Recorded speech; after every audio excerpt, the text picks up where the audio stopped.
আর এবার নজর রাখছি আমরা ভাঙড়ের দিকে। ভাঙড়ে তৃণমূল নেতা খুনে গ্রেফতার করা হয়েছে আরো একজনকে। তৃণমূল নেতা খুনে ধৃতের সংখ্যা বেড়ে হলো 5। হাসনাবাদ থেকে গ্রেফতার রফিকুল খান। রাজ্জাক খানকে গুলি করে কুপিয়ে খুন। রাজ্জাককে কুপিয়েছিল রফিকুল খানই। কে এই রফিকুল খুন, কোথা থেকে, কিভাবে গ্রেফতার, বিভিন্ন প্রশ্ন সামনে আসছে। কল্যাণ প্রতিনিধি এই মুহূর্তে আমাদের সঙ্গে রয়েছেন। কল্যাণ, রফিকুল খানের সম্পর্কে কি জানা যাচ্ছে? একেবারেই জানিয়ে রাখি, রফিকুল খান সে কিন্তু আইএসএফ কর্মী। সে ওই যে রাজ্জাক খান রয়েছে, মৃত রাজ্জাক খান, একেবারেই রাজ্জাক খানের বাড়ির পিছনেই তার বাড়ি।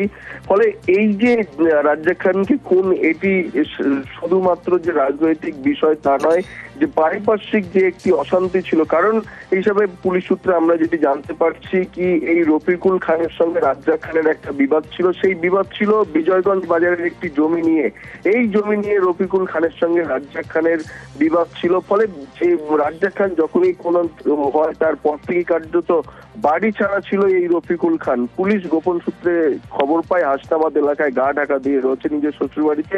খবর পাওয়ার সঙ্গে সঙ্গে কিন্তু উত্তর কাশীপুর থানার বিশাল পুলিশ বাহিনী তারা যায় এবং সেখানে গিয়ে রফিকুল খানকে গ্রেপ্তার করে উত্তর কাশীপুর থানায় আনে।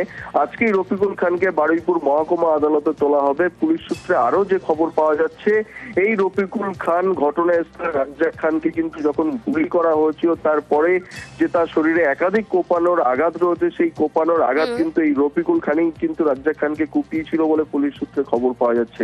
সেই কারণেই রফিকুল খানকে গ্রেপ্তার করা হয়েছে এবং গ্রেপ্তার করে বারুইপুর মহকুমা আদালতে হাসনাবাদ থেকে রফিকুলকে গ্রেফতার করলো পুলিশ। আগেই গ্রেফতার মাস্টারমাইন্ড মোফাজ্জেল, গ্রেফতার ষড়যন্ত্রকারী আজহারউদ্দিন মোল্লা, গ্রেফতার শুটার ও টিপার রাজু মোল্লা ও জাহান আলী খান। আর কে এই রফিকুল? ধৃত রফিকুল আইএসএফ কর্মী, এমনটাই দাবি করছে পরিবার। রাজ্জাক খানেরই প্রতিবেশী রফিকুল খান।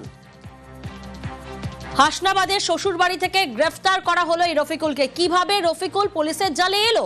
প্রতিনিধি অনুপম এই মুহূর্তে আমাদের সঙ্গে রয়েছেন। সরাসরি অনুপমের কাছে যাব। অনুপম, পরিবারের তরফ থেকে দাবি করা হচ্ছে ধৃত রফিকুল আইএসএফ এর কর্মী, রাজ্জাক খানেরই প্রতিবেশী। কিভাবে পুলিশের জালে এলো এই রফিকুল?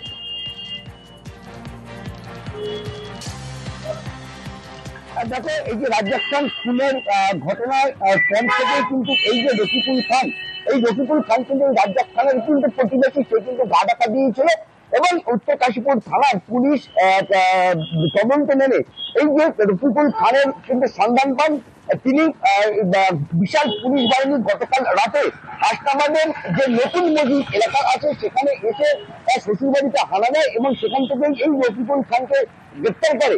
এবং এই যে রফিকুল খানের যে শালা আবুল কালাম মন্ডল, তিনি কিন্তু যেটা পরিষ্কার ভাবে জানিয়েছে যে এই রফিকুল খান কিন্তু আইএসএফ কর্মী ছিল এবং সক্রিয় আইএসএফ কর্মী ছিল, যে কারণে তাকে ফাঁসানো হচ্ছে, এমনটাই কিন্তু দাবি করেছে রফিকুল খানের শ্বশুর বাড়ির তরফ থেকে। এবং রাজ্জাক খান যেদিন খুন হয়েছিল তার পরের দিন থেকেই কিন্তু এই রফিকুল খান কিন্তু গা ঢাকা দিয়েছিল, এই শ্বশুর বাড়িতে এসেই কিন্তু ছিল। এবং তার শ্বশুর বাড়ি থেকে তার সারা যেটা জানিয়েছে যে একদম পরিকল্পিত ভাবে রাজনৈতিক ফায়দা তোলার জন্য রফিকুল খানকে ফাঁসানো হচ্ছে। রফিকুল খান আইএসএফ করে, সেই জন্যই পরিকল্পনা মাফিক তাকে ফাঁসানো হচ্ছে। যদিও আমরা সূত্র মারফত যেটা জানতে পারছি যে এই রফিকুল খান কিন্তু যেদিন ঘটনা ঘটেছিল, যেদিন রাজ্জাক মোল্লাকে খুন করা হয়েছিল, সেখানে কিন্তু এই রফিকুল খান উপস্থিত ছিল এবং ধারালো অস্ত্রের যে তোপগুলো মারা হয়েছিল সেগুলো কিন্তু এই রফিকুল খানই মেরেছিল।